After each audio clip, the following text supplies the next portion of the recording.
Good morning to all. Satyanilaya Institute of Philosophy and Culture is very happy to welcome all of you to this international webinar, the 10th on the Synthesis series, on the theme on interculturality, Panikkad's Way. Despite the pandemic situation, the zeal for the search for truth has remained constant, though we have shifted to the virtual platform. One of this deep search has ended in today's seminar on interculturality, Panik's Way. I am happy to introduce the theme of this virtual seminar. Although we belong to the human community as a collective, our own different ethnic backgrounds matter much and it predominantly shapes our culture, including our individual worldviews and perspectives. These worldviews are, however, incomplete in the absence of perspectives and worldviews of others, including those who are seemingly too different from us. In the context of the world as a global village, we can no more be enclosed within our own spaces without interacting with others. Interculturality as the mode of living is here to stay. One aspect of interculturality is dialogue, which is at the core of today's webinar. More specifically, we have gathered to look at dialogue with the aid of Raymond Panikkar, one of the important pioneers in the field of interculturality, who spent more than 60 years in its research and knowledge, offering deep insights in the field of interfaith dialogues and intercultural dialogues. His insights, new methods, deeper understanding, etc., continue to be lamppost of enlightenment. His philosophy is a combination of both theory and practice. Any person truly interested in social change and transformation cannot miss Panikkar's ways. Therefore, the theme of today's ZSC seminar is Interculturality Panikkar's Way. The first presentation would concentrate on the foundation upon which Panikkar builds his intercultural ways, and the second presentation would precisely focus on his unique methodology in promoting interculturality. As we now move into the first presentation, we are happy to introduce our research scholar at SNRI, K. Maria Telasal Viswas. Currently is pursuing a research on Raymond Panikkar's thoughts under the supervision of Dr. Lawrence Fernandez, SJ. He holds a postgraduate degree in philosophy and an MPhil in philosophy from Madras Christian College, Tambaram, Chennai. He also has a master's degree in Christian studies as well as in sociology from the University of Madras. Apart from his research, he also lectures occasionally at Sacred Heart Seminary, Pune since 2009. He enjoys writing and desk works. In 2010, he published an article in Tamil, Tiruchivai Edgal Katum Suraliyal Sindhanegal. Recently, two of his published research papers, one in 2020 and another one 2021, Advaita, its understanding and implication under Panikkar's cosmotheantric vision, and understanding Advaita, a Panikkarian perspective for a cross-cultural journey, shed much light on Panikkar.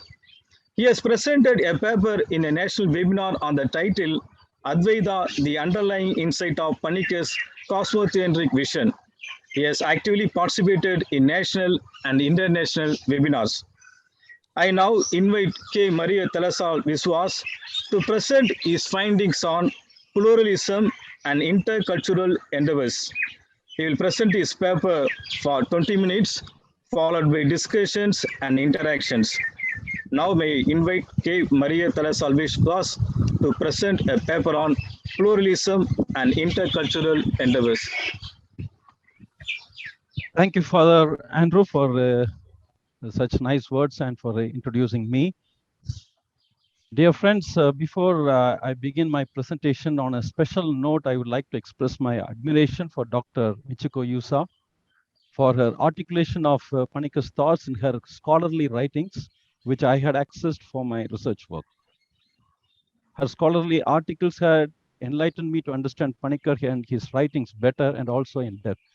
Therefore, I'd like to thank Dr. Yusa for her contributions on Panikkar's thoughts.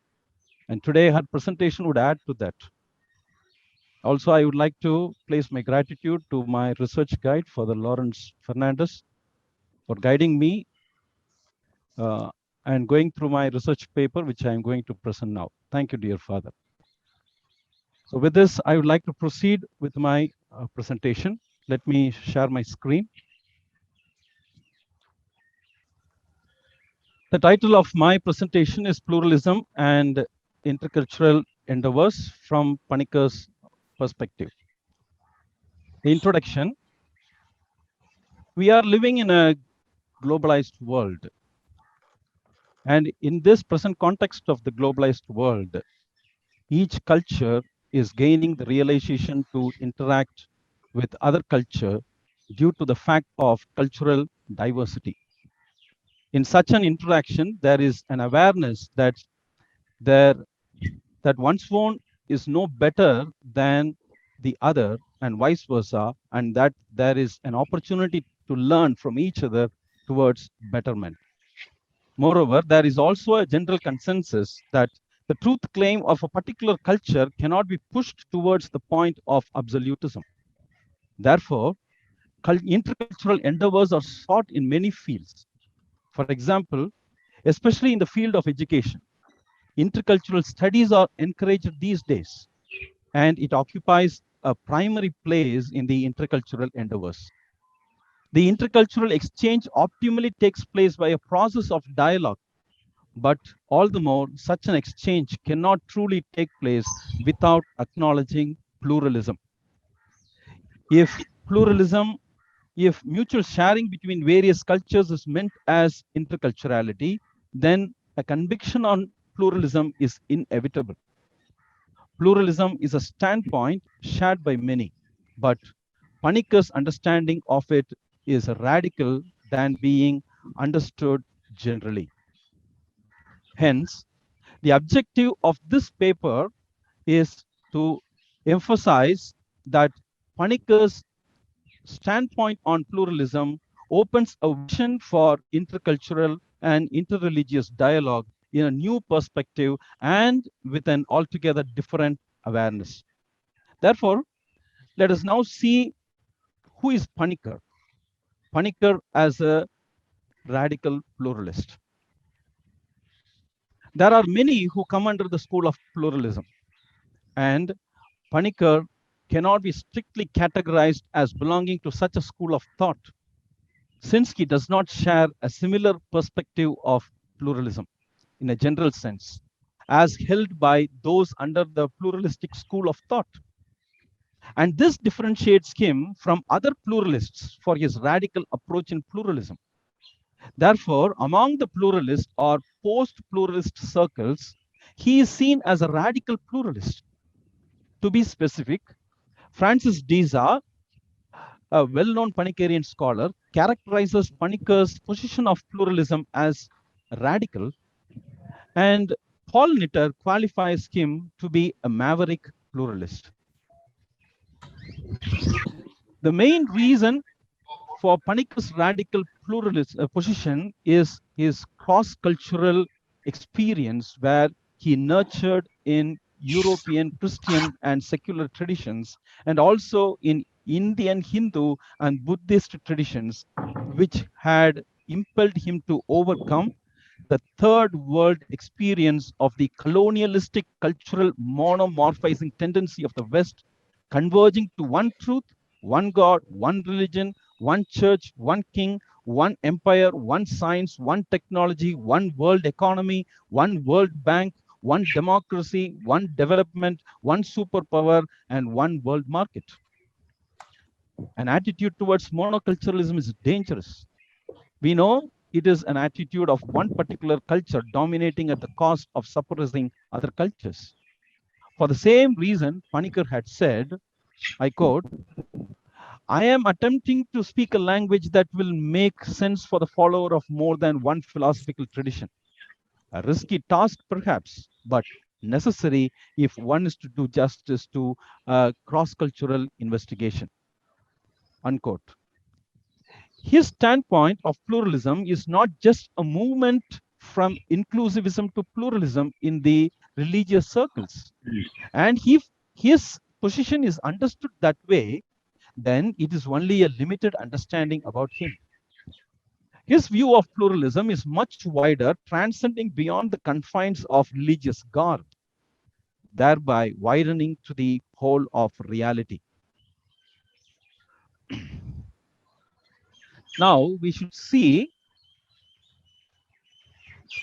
what is considered by Panikkar as a barrier to understand this radical pluralism, the barrier of modern epistemology. According to Panikkar, modern epistemology is one of the most serious barriers for pluralism. There is a flaw that underlies the popularly attempted intercultural and interreligious dialogue in holding on to the modern epistemology. Besides the commonly held pluralistic framework, the modern epistemology assumes that all human beings, in spite of their different cultures and diverse religions, share common, if not identical, elements based on reason or rationality. Based on this assumption, it is considered that this common epistemology can be the basis for intercultural and interreligious dialogue, which would eventually lead to a universal agreement in interreligious dialogue, comparative religion, and comparative religious ethics. We need to understand that it is a logos-centered approach. Logos-centered approach, which misses another important dimension of awareness, which Panikkar points out as mythos. Therefore, we need to understand what is the connection between mythos and logos. For Panikkar, we as humans not only possess the rational consciousness, that is logos, but also the mythical awareness, that is mythos. Both are inseparable and work in tandem. While conceiving of pluralism, Panikkar does not ignore the realm of mythos, which is not taken into consideration by most of the other pluralists.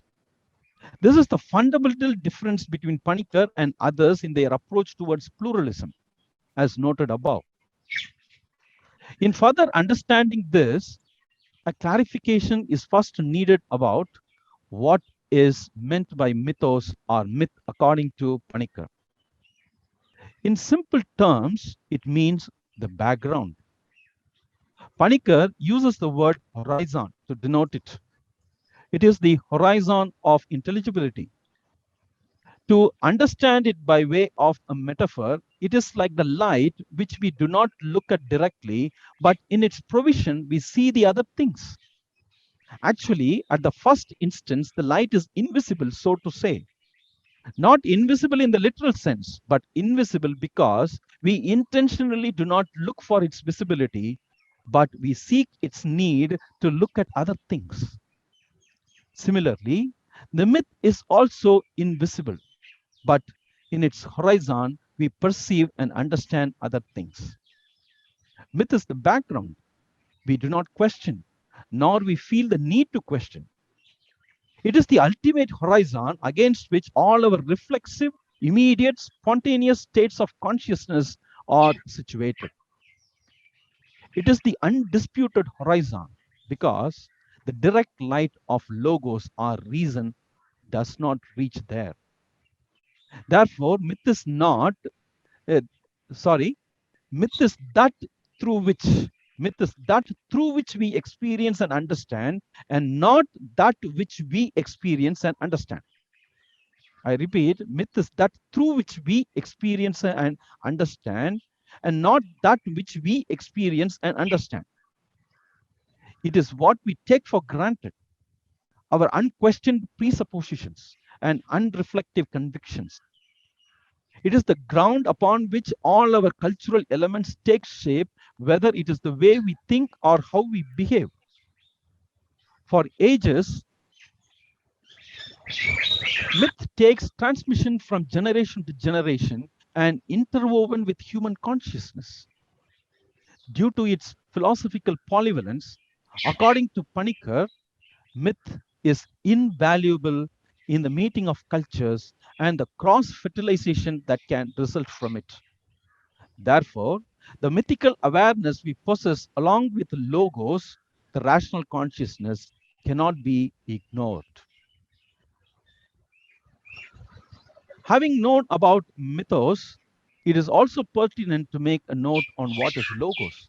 By logos, we mean the rationale employed in the activity of the human intellect, which helps in the analysis of that which passes our experience. Mythos is like the background, and logos is like the foreground. The foreground is not intelligible without the background, and the background remains blank and ineffective without the foreground. And hence, both complement each other. These two are different but interconnected form of consciousness, due to which nothing is objectifiable. And again, because of this non-objectifiable status, there cannot be any claim towards absolutism. Therefore, inevitably, this leads to the acknowledgement of pluralism in its radical form, according to Panikkar. Having known certain background to launch into the understanding of pluralism, now I enter into elaborating on the Panikkar's view of pluralism. Primarily, Panikkar clarifies a point in order to differentiate his radical position of pluralism with the pluralism generally understood. Pluralism is not plurality. Plurality would mean multiplicity, the existence of many and respectively with a difference. Plurality cannot be reduced to a single system of unity, which means, for example, the plurality of religions cannot be brought under one single religion. In contrast to plurality, pluralism not only affirms the existence of many and its respective differences, but most importantly, the inseparability and interconnectedness among these many, to the extent that an understanding about one is impossible without the other, because others are an essential part of oneself, an integral part of oneself. In short, plurality means the assertion or affirmation of differences, whereas pluralism means discerning the essential connection between the differences and, more importantly, recognizing and acknowledging one's own contingency or insufficiency. Being a polysemic word, primarily what needs to be understood about pluralism is that, from Panikkar's perspective, it is an attitude, a fundamental human attitude. It should neither be approached as an ideology nor as a philosophical system, but as an attitude. It is a fundamental human attitude that reality could not be reduced to a single center of intelligibility. It is an attitude that opposes the tendency to side with a particular human system with universality, universal validity. Fundamentally, this attitude resides subconsciously in us, so much so it could not be grasped on logical grounds. It is far more than a cognitive attitude. It is an attitude that acknowledges the existence of varied perspectives, that takes the form of a culture, religion, ideology, conviction, belief, etc. Most importantly, it is an attitude which admits that these perspectives could not be incompatible on rational grounds due to their polarity against each other, but in themselves are inseparable with the other. This attitude runs in the background of a really pluralistic situation only when we are confronted with mutually exclusive and respectively contradictory ultimate systems. This background is important because Panikkar emphasizes that pluralism is unthinkable in a circumstance where there are no mutually exclusive and respectively contradictory ultimate systems. In order to make this point understandable to a certain extent, Panikkar speaks through the metaphor of the window. Let me explain this metaphor. Panikkar says, we all see through our own windows. If the window is so transparent, we even forget that we are seeing through the window as if we are directly in front of the scene or a sight. This window is the myth we possess, through which we see other things. This myth is the horizon of intelligibility. As I have a window, the other also has a window through which things are looked at.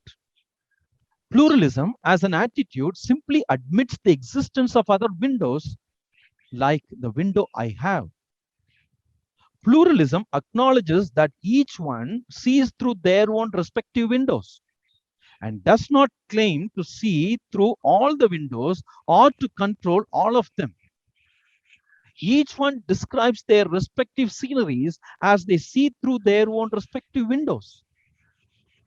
The description of the sceneries need not be alike, and still we may even contest the alleged correctness of the visions through other windows.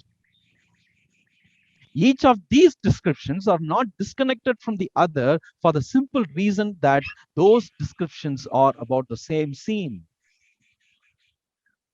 Only in the exchange of these visions, there could be a better and broadened picture of the scene where I become aware about the missing aspect of my own vision of the scene.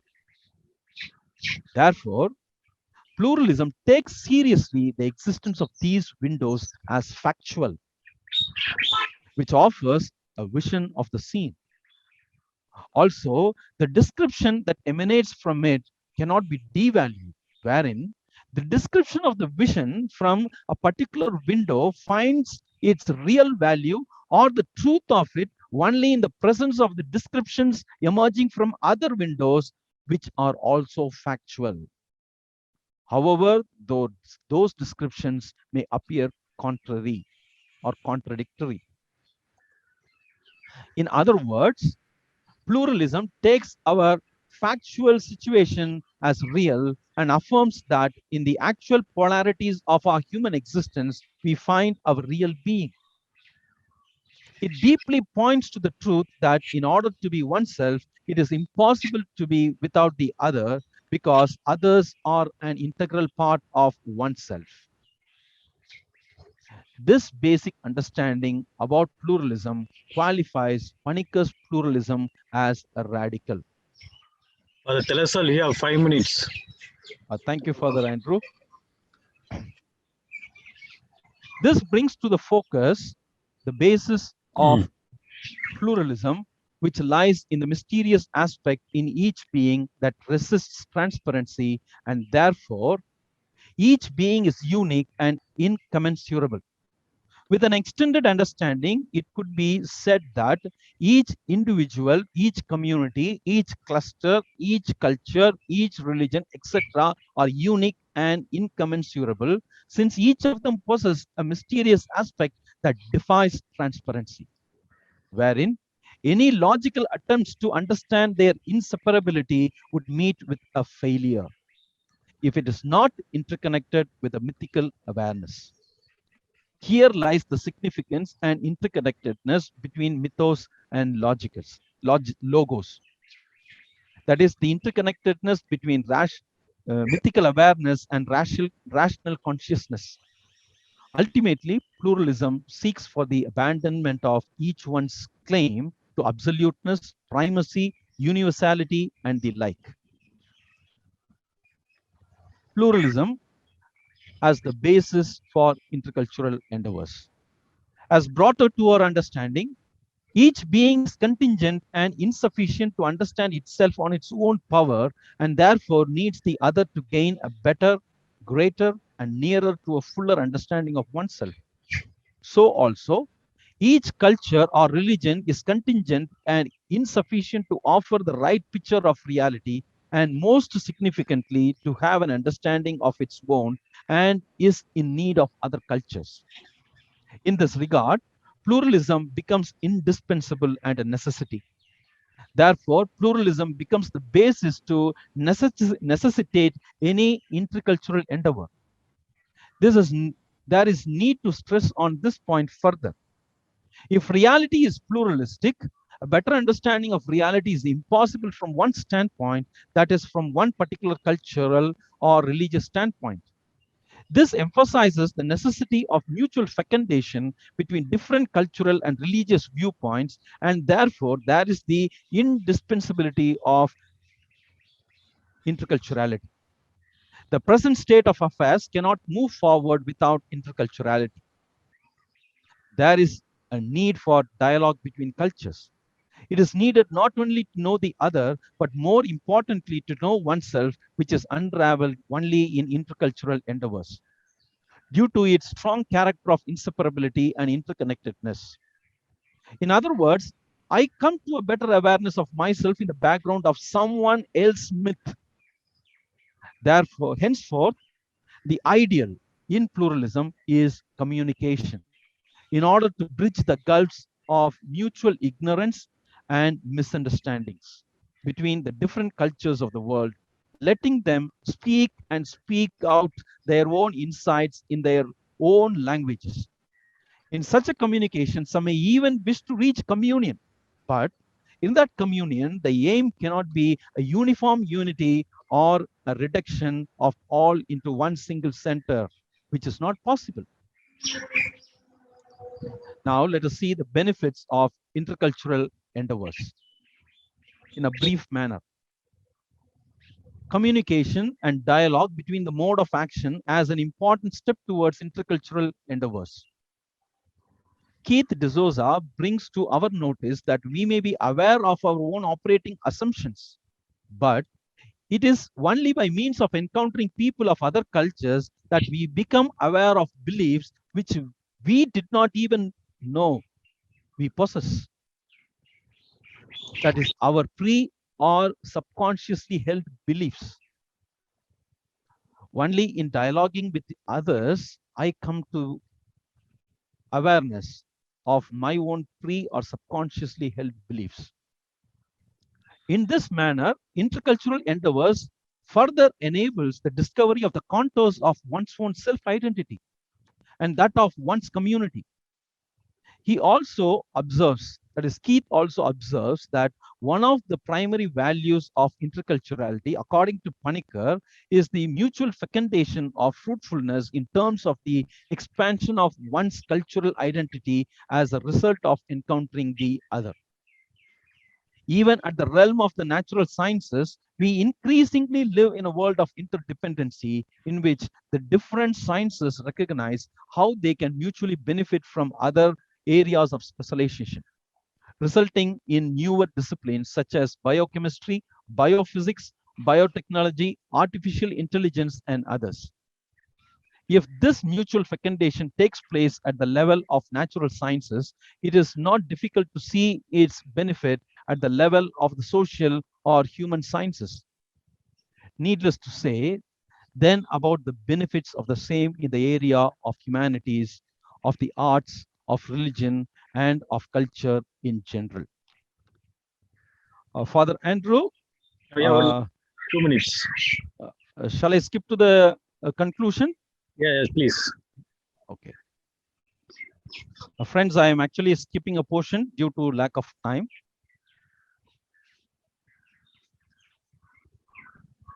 Actually, I wanted to provide an example of the fruit of interculturality from Panikkar's own life. That is the mutual fecundation between Christian Trinity and Hindu Advaita, which I skipped. If there is a time during the discussion, let me explain at that time. Now I move to the conclusion.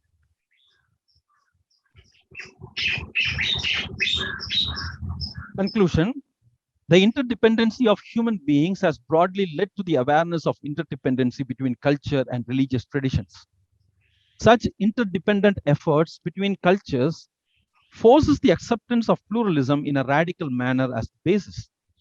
Significantly, Panikkar places a radical pluralism, which exposes that not only there are differences existent, but importantly, they are linked, they are interconnected, they are inseparable. Therefore, pluralism is neither an undifferentiated embrace of each and every difference, nor a splitting up of all beings into diverse and unrelated things. On the contrary, it asserts that each of us need others to be oneself because others are an integral part of oneself. Similarly, a cultural or religious understanding on its own is incomplete without the intercultural endeavor. The attitude of pluralism is a necessity for each of us to recognize the other as part of our own being. In conclusion, as Keith D'Souza suggests, this understanding of pluralism from Panikkar's perspective may be applied not only to the realms of culture and religion, but also to subcultural disciplines such as science, theology, philosophy, history, art, etc., because occupying a part in the broader intercultural endeavors, it would widen the upcoming intercultural studies. Thank you.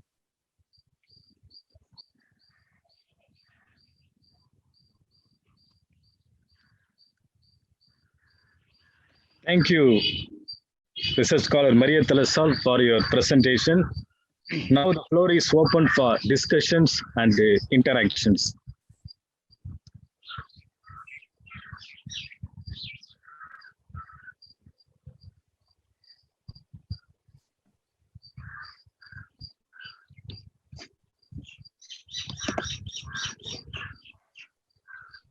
I wish that the research scholar could have explained his views on Trinity and do Advaita thought. Anyway, if it is possible, he should do that. Yes, yes, sir, surely I would be happy to do that because it is an opportunity for me now. The concept of Trinity, which is confined to the Christian circle, takes a better understanding through the mutual fecundation with other cultures in Panikkar's thought. This is the point I want to tell. In this regard, it is nice to note the words of Panikkar. He says, the dogma of the Christian Trinity is not a dead dogma, incapable of growth. Furthermore, the Christian dogma of the Trinity has been respectfully kept closed for almost the last millennium and half of Christian history, some exceptions notwithstanding. It may be all the best for Christians to receive some inputs, stimuli, and provocations from an intercultural approach, which is the cultural imperative of our times. This is what he says. Now, for our simple understanding, considering the wider audience here, the Christian doctrine of the Trinity is about the unity of Father, the Son, and the Holy Spirit as three persons in one Godhead. To put it very simply, Panikkar tries to reflect on the dogma of Trinity through the mutual fecundation of the concept of Advaita from the Hindu tradition, which made him to conclude that both are alternatives. However, with their own respective contours. How this mutual fecundation takes place. Before that, we need to understand what Panikkar means by Advaita. Differing from the traditional understanding of Advaita, Panikkar relies on its etymological meaning, that is, not to, Advaita, and conceives that the reality could not be reduced to a single substance. Whereas in the traditional understanding of Advaita, it is reduced to a single substance of Brahman, whereas the other realities we perceive are superimpositions about that Brahman. Now, Panikkar says, what may appear to be two, such as God and the world, can in depth intuition, Panikkar calls Advaita, can be seen as not ontologically separated, but related through complementarity. The Advaitic intuition sees primordially the relationship that makes the two, which means they are not two due to their interrelatedness, due to their inseparability. Panikkar imbibes the relation between the three persons, the Father, Son, and the Spirit in the Trinitarian Godhead with the Advaitic intuition. As a fruit of this mutual fecundation, he says, the main insight of the doctrine of the Trinity is simple. Ultimately, reality is neither one being or anything real with the three modes, nor three substances or three beings within a single abstract oneness. The Trinity is pure relationship, and here lies the great challenge and the profound transformation. Now, by piercing his Advaitic insight into the Trinitarian mystery, Panikkar transcends the traditional understanding of this mystery. As I am exposing on this mystery as an example only for intercultural endeavors, to cut the need for broader elaboration into shorter, I would like to mention only about the central point on this. Panikkar reflects that the Spirit is the communion between the Father and the Son. The Spirit is the immanent to Father and Son jointly. Moreover, the Spirit is the principle of relation, for he states that the Spirit is the we, inasmuch as it gathers all of us, who are mostly he, they, into the integrated communion of that perfect reality. He also notes that the latent dualism of Father and Son is overcome by means of the Spirit. There is a dualistic perspective even within the Christian monotheistic framework between the Father and the Son, which is overcome through this mutual fecundation. This offers an organic view of the Christian Trinity, which implies giving a pivotal position to the Father becomes unthinkable. This version of the Trinitarian dogma may be disputed by the Christians, but what is made aware in this version is the holistic and non-dualistic sense in the Trinitarian Godhead. Thank you.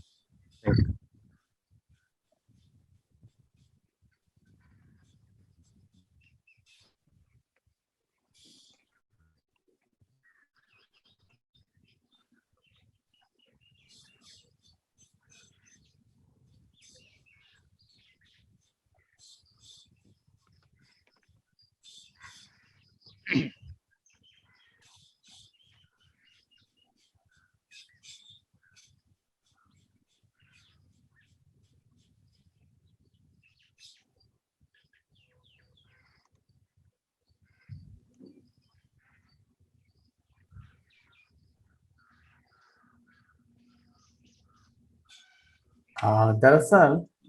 Yes, Father Yes Anthony has raised. Anthony. Yes. Please unmute. Please unmute. For yes, Anthony, please Yes, unmute. yeah. Darasal, congratulations for your wonderful, very enlightening presentation. Thank You you. made it very simple to understand Panikkar's idea. I have one question on the idea of mythos. You talked about myth. Yes. You said myth is a background through which we look at the reality. I just want to compare it. I'm asking you, Foucault also speak about episteme. Is it one and the same? Where he says episteme is a background assumption through which any reality, any ideology, any reality is seen through. So in that sense, mythos of Panikkar and episteme, the background assumption what he speaks, can we say it's one and the same? I'm sorry to ask this question. I'm reminded of the connectivity between these two concepts. I try to understand the same. I understand these two words, two concepts are one and the same. Can you give me your opinion on that, Darasal? Father Yesu, thanks for your question. I am not much informed about Foucault's idea Sorry. of Sorry, episteme, and if you could elaborate on then I can make efforts to compare. Yeah. No, exactly. He's from my little understanding of Foucault. I'm not a student of Foucault, but little bit of from my reading, he explains episteme as a background assumption. So when you look at the reality from that assumption, you have different worldviews, different perspectives. Everything is getting changed.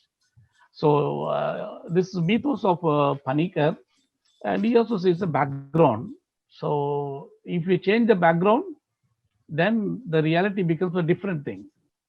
So it's very changing the background. You have different ideas, different philosophies, the different perspectives emerging. So when you assert or when you insist on absolutistic understanding of one reality or one background or one assumption, one episteme or horizon, what Panikkar says, then it is absolutism, and you deny the multiple identities. So Yes. that's what he explained. That's how I understand these two concepts. And when does this dialogue emerges, Dalasal? The dialogue, when one, in a general sense, we need to accept, acknowledge the realities outside, and many ideas are there. No absolutism. That's correct from Panikkar's view. That's correct in general sense.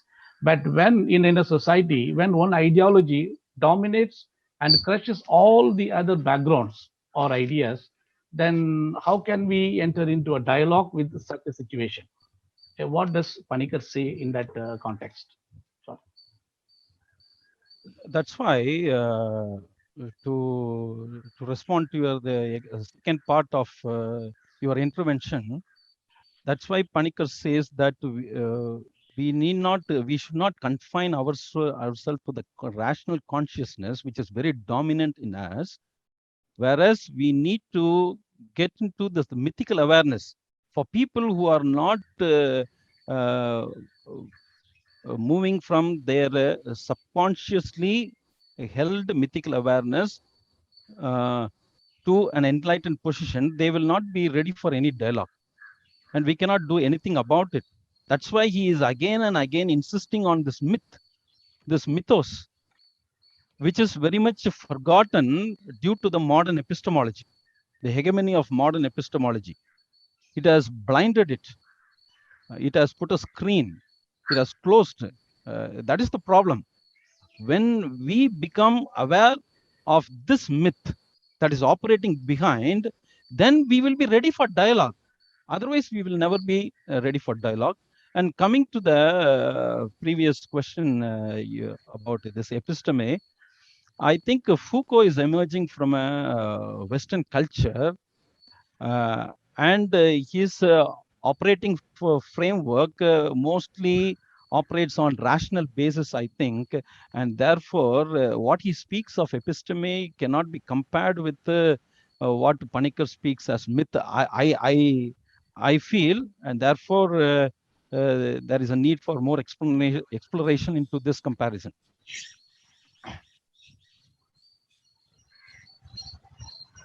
Dalasal? Yes, Father. First of all, appreciation, because you have rather given a very beautiful, comprehensive, very systematic, but also, as Jesus said, in very simpler words to understand what pluralism is. I just want to take this conversation a little further and ask you, you see, can one person who belongs to a particular culture, can he actually give the best perspective of his own culture or her own culture? Or you are saying, you know, various perspectives come from different places. Are you more eligible to comment on my culture more than me? But in either case, both of us are doing interpretation. So which do you think is what is close to Panikkaran way of understanding?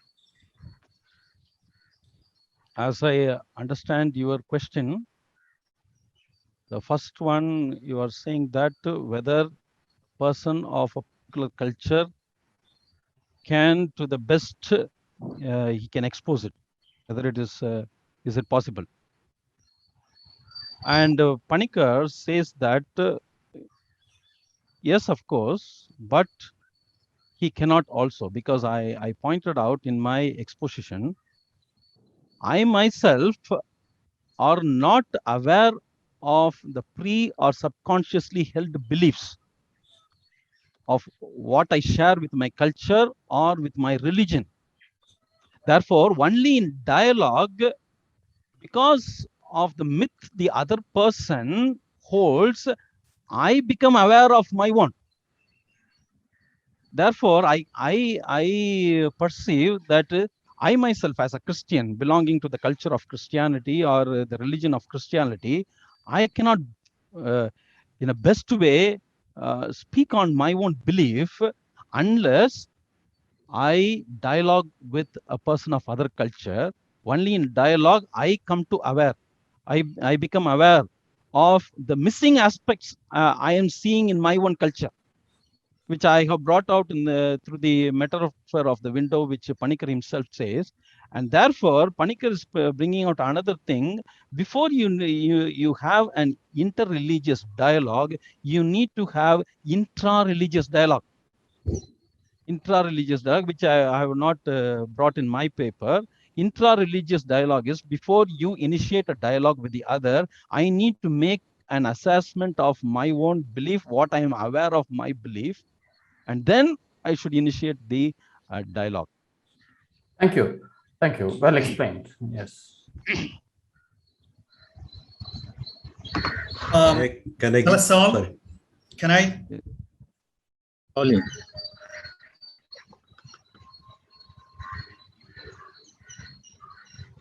Yes. Yes, Please, Father please. Stalin. Yes, Okay. Talasal, congratulations. It's a beautiful presentation, systematic.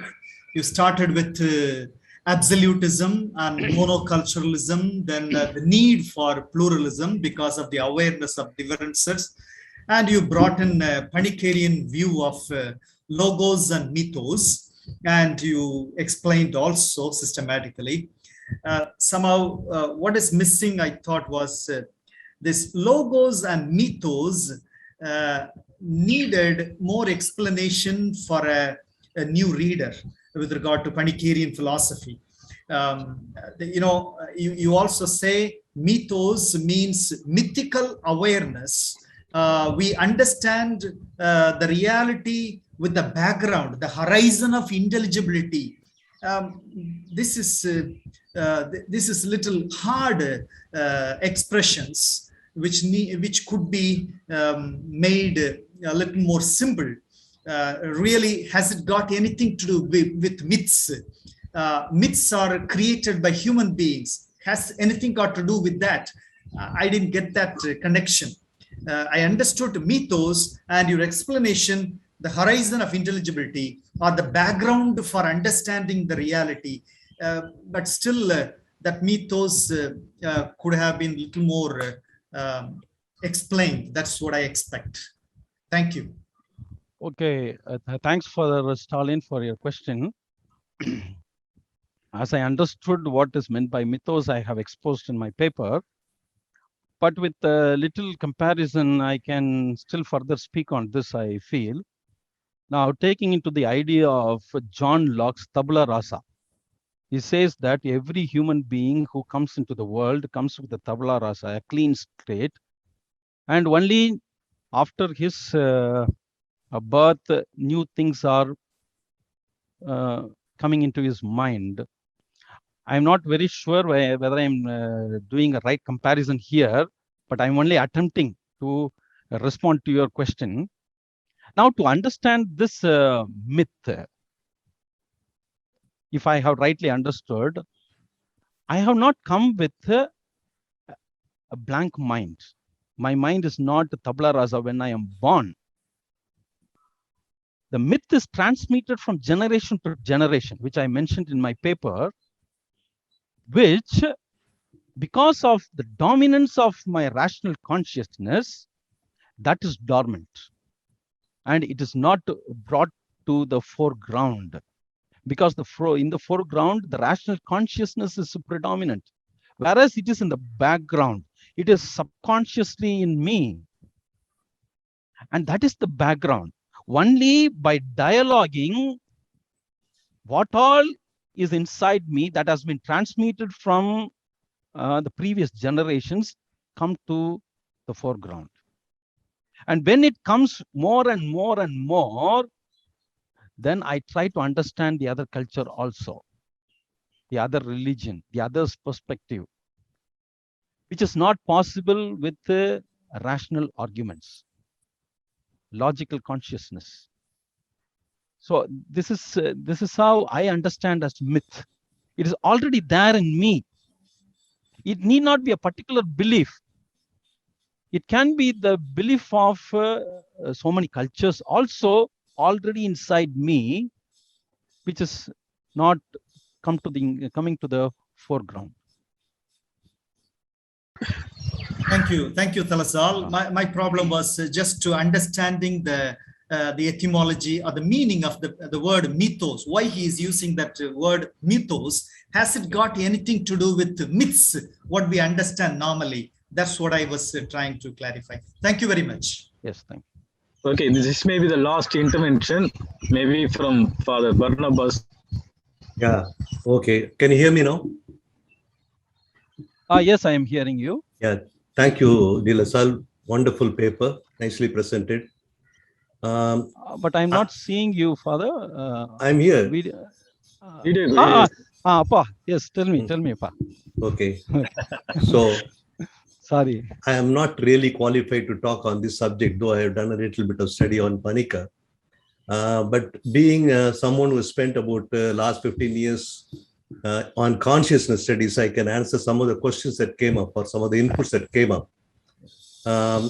The basic difference is the way that you have to look at the evolutionary dimension of consciousness. Over nearly 40,000 years since Homo sapiens was hunter-gatherers, today's as Homo sapiens, who is absolutely rational, we had many stages of evolution of consciousness. John Gebser, he has completely defined this. We had archaic consciousness as we were hunter-gatherers. Then we moved into mythological consciousness. Then we moved into what we call as magical consciousness, or rather it is the other way around. Archaic, magical, then mythological. Mythological consciousness basically came in Sumer, in Babylon, and that was about 3500 BC. The first book which really brought it out was the Epic of Gilgamesh. Now, with all that background, the evolutionary dimension is what is very important in what De La Salle presented, because to understand, because mostly this background, which is there in every human being. But today we are entering from the rational consciousness, we are entering into what we call as, Ken Wilber calls it, integral consciousness and integral consciousness, which is also told by other people who are doing a lot of research on consciousness today. But it's very difficult today to go into this particular aspect of, pluralism, because only 0.00001% of the whole world population is in integral consciousness today. So it's very difficult for us to understand the common element. For example, every culture has got like genes in evolutionary, biological evolution. You have what we call memes in cultural evolution. These memes, identifying these memes is very difficult for us, except for a few people like Panika was able to understand this one. So it is a difficult proposition. It's a very theoretical proposition right now, because as you said, there is so much of dominance by rational thinking, as well as by people who are sort of using it for their own private agenda, what happens in the political system. So to bring it to common understanding would be difficult, but I think this is a seed which has been sown already. Quite a lot of people in the world are waking up, and we are trying to find out how best we can understand this interconnectivity. And one of the best thing is science. As somebody who has been fortunate enough to be in electronics and quantum physics and all that, I can tell you today, quantum physics, if you know, it completely proves that nothing is separated. What we call as entanglement. From the Big Bang, every particle is entangled, so are we. So this understanding is very difficult unless everybody comes to some sort of a better understanding of what we are. So this is what I wanted to just give us an input today.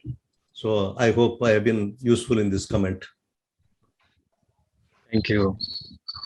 So this will conclude our interaction with research scholar Maria Thalasal. Thank you, Mr. Father Maria Thalasal, for your clarifications. Thank you so much.